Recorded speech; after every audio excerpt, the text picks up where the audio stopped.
একদম তরতাজা গরুর মাংস এরকমভাবে হাতে মাখিয়ে রান্না করলে তরকারির কালারটা যেমন জোস হয়, খেতেও কিন্তু ভীষণ মজা হয়।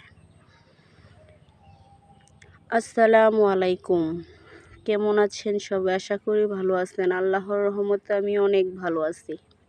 এখানে আজকে কিছু গরুর মাংস নিয়ে নিয়েছি। এখানে চর্বি, হাড্ডি, মাংস সব কিছুই মিক্সড করা আছে। তো এইদিকে দেখেন আমি পাটায় পিষে কিছু মশলা একদম বাটি ভর্তি করে নিয়েছি। এখন আমি দিয়ে দিচ্ছি লাল মরিচের গুঁড়ো। আসলে গরুর মাংসটা যদি একটু ঝাল ঝাল না হয় তাহলে কিন্তু খেতে ভালো লাগে না। তো এর জন্য মরিচের পরিমাণটা আমি একটু বেশি করে দিয়ে দিলাম, 4 চামচ মরিচ দিয়ে দিলাম। আর এখানে হলুদ দিয়ে তারপর পাটায় পিষে রাখা। আমি কিন্তু খুবই কম মশলা দিয়ে যে কোনো তরকারি রান্না করার চেষ্টা করি, খুবই সাধারণভাবে।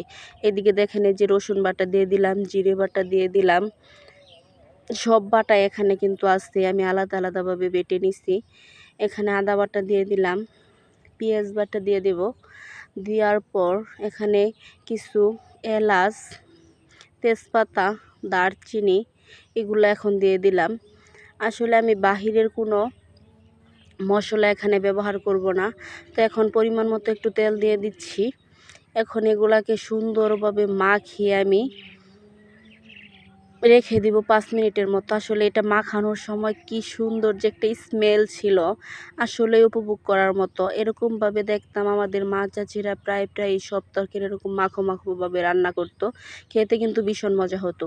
এখন ভালোভাবে মাখিয়ে হালকা একটু হাতটা ধুয়ে এটাকে ডেকে 5-7 মিনিটের মতো আমি এটাকে রেখে দেব। আসলে আমি খুবই সাধারণভাবে যে কোনো জিনিস রান্না করার চেষ্টা করি।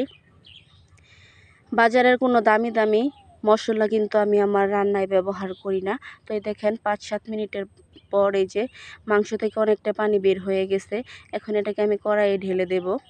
ভালোভাবে ঢেলে দিয়ে এখন এখানে আমি একটু পরিমাণ মতো পানি দিয়ে ভালোভাবে এটাকে কষিয়ে নেব। 5-7 মিনিটের মতো এটাকে কষিয়ে নেব। একদম ভারী একটা লাকড়ির সাহায্যে সুন্দরভাবে দেখেন একদম সুন্দরভাবে জাল হচ্ছে। এই যে 5-7 মিনিট পরে যে দেখেন আমার তরকারিটা একটু সৌরা দিয়ে দিছি আমি।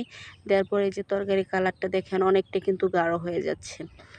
আর এদিকে দেখেন চুলার আগুনের তেজটাও কিন্তু অনেক বেশি। আসলে গরু মাংস রান্না করার ক্ষেত্রে একটু ভালোভাবেই আগুনের মানে লাকড়ির জালটা দিতে হয় আর কি।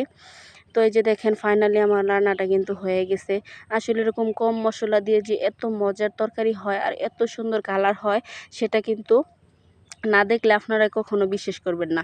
ভিডিওটি ভালো লাগলে অবশ্যই লাইক কমেন্ট করে দিবেন। পরবর্তী ভিডিও পেতে